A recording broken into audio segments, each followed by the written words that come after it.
শেখ হাসিনা পালিয়ে গেছে, শেখ হাসিনা নাই, শেখ হাসিনা চলে গেছে, শেখ হাসিনা পালায় না। আওয়ামী লীগ ফিরতে হলে 4টি শর্ত পূরণ করতে হবে। এবার চ্যালেঞ্জের মুখে হাসিনা। বাংলাদেশের সূচনা লগ্ন থেকে রাজনীতিতে প্রভাবশালী দল ছিল আওয়ামী লীগ। বর্তমানে যার অস্তিত্ব এখন সংকটে রয়েছে। স্পিকার তার মধ্যে বলে দিয়েছে যে বলতো কোনো কোটাই থাকবে না। 2024 সালের রাজনৈতিক পট পরিবর্তনের পর দলটি নতুন করে সংগঠিত হওয়ার চেষ্টা চালালেও তাদের পুনরুত্থান সহজ হবে না বলে মনে করছেন বিশেষজ্ঞরা।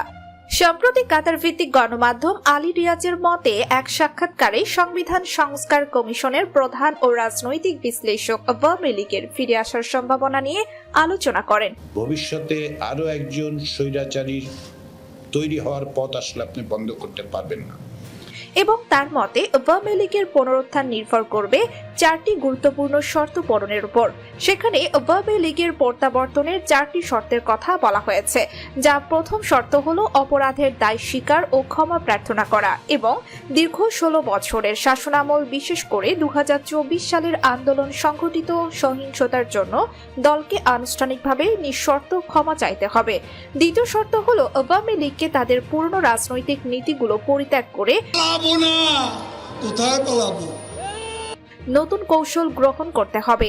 তৃতীয় শর্ত, শেখ পরিবার থেকে নেতৃত্ব সরিয়ে নেওয়া ও শেখ হাসিনা সহ তার পরিবারের কোনো সদস্য নেতৃত্বে না থাকলে দল পুনর্গঠনের সুযোগ পেতে পারে। এবং চতুর্থ শর্ত, নৃশংস অপরাধের বিচার নিশ্চিত করা। মানবতা বিরোধী অপরাধ সহ অতীতে সংঘটিত সহিংসতার জন্য দায়ী ব্যক্তিদের বিচারের আওতায় আনতে হবে। শুধুমাত্র এসব শর্ত পূরণ হলেই আওয়ামী লীগের রাজনীতিতে ফিরে আসার বিষয়টি বিবেচনা করা যেতে পারে বলেন বিশেষজ্ঞরা। তবে শেখ হাসিনার পরিবারের ক্ষমতার অপব্যবহার নিয়ে গোপনে মাঝে মধ্যে নেতাকর্মীরা সমালোচনা করলেও এখনো শেখ হাসিনার ওপর আস্থা আছে অনেক আওয়ামী লীগ নেতাকর্মীর। বর্তমানে বিদেশে অবস্থানরত সিনিয়র নেতারা ব্যবহার করছেন সামাজিক যোগাযোগ মাধ্যম এবং টকশো। তার মধ্য দিয়ে তারা নেতাকর্মীদের পুনর্গঠিত করার চেষ্টা করছেন। যদিও দলটির শীর্ষ নেতারা বিভিন্ন সামাজিক যোগাযোগ মাধ্যম ও টকশোতে কর্মীদের পুনর্গঠনের আহ্বান জানাচ্ছেন। অনেকে প্রশ্ন তুলছেন, বিদেশে নিরাপদে থেকে বক্তব্য দেওয়া সহজ, কিন্তু দেশে কর্মীরা এখন কঠিন বাস্তবতার মুখোমুখি। আওয়ামী লীগের একাংশ মনে করছে ডক্টর ইউনূসের নেতৃত্বাধীন সরকার ব্যর্থ হলে তারা রাজনৈতিকভাবে লাভবান হতে পারে, তবে বাস্তবতা ভিন্ন। সাধারণ মানুষ তাদের প্রতি এখনো আস্থাশীল নয়, বরং অতীতের কর্মকাণ্ড নিয়ে সমালোচনা অব্যাহত রেখেছে।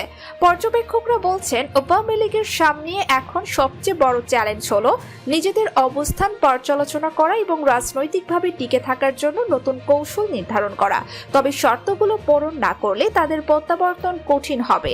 কিন্তু বাংলাদেশের জন্মের আগে থেকে রাজনীতিতে একটি বড় শক্তি হিসাবে টুকরো টুকরো জোড়া লাগানোর লড়াই করছে। ক্ষমা চাওয়ার মানসিকতা নেই দলের এমন হোমরা চোমরা ও মধ্যম পর্যায়ের নেতা এবং কর্মীদের মধ্যে তীব্র বিভক্তি প্রকাশ পাচ্ছে। তবে কোথায় ভুল হয়েছে তা পেছন ফিরে দেখা দরকার আওয়ামী লীগের। 75 বছর বয়সী এই রাজনৈতিক দলটি তাদের সমস্যার সমাধান করে ভবিষ্যৎ নির্ধারণ করতে পারে। এ বিষয়ে অনেক নেতা কর্মী কথা বলেছেন। অনলাইন আল জাজিরায় প্রকাশিত আফটার দি ব্লাডশেড শীর্ষক প্রতিবেদনে এইসব কথা বলা হয়েছে। প্রয়োজনে ফখরুল সাহেবের বাসায় গিয়ে উঠবো, কি জায়গা দেবে। সম্মানিত দর্শক, আওয়ামী লীগ ফিরতে হলে 4টি শর্ত পূরণ করতে হবে। এ নিয়ে আপনাদের কি মতামত অবশ্যই আমাদের কমেন্ট করে জানাবেন। আর আমাদের আপডেট সব ভিডিও পেতে আমাদের চ্যানেলটি সাবস্ক্রাইব করে বেল বাটনটি ক্লিক করে রাখুন।